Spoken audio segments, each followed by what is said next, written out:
Miguel, chover realmente muito gratificante. Esse dia é um dia comemorativo, mas é muito essencial saber que eu tiro lembrada por ti. A nossa amizade cresceu porque eu enxergava nos teus olhos uma satisfação em aprender, onde na verdade tu saboreava cada palavra, cada dia. Eu sempre fui um aluno sedento de conhecimento e eu me gratificava a cada dia que eu estudava.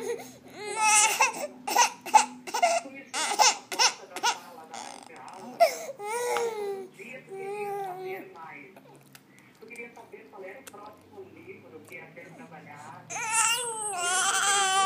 que ia ser mencionado. E eu sentia que aquele olhinho brilhando tinha um objetivo. E esse objetivo te fez chegar exatamente onde tu chegaste. Bom. Eu acho que é por isso que eu estou na profissão há tanto tempo. Porque eu tenho muito carinho. Eu sei que é muito especial para mim.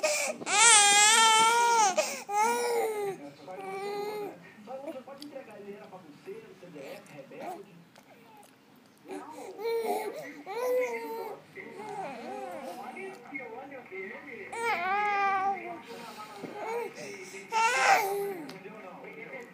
Ele foi uma idoneidade, um menino formado por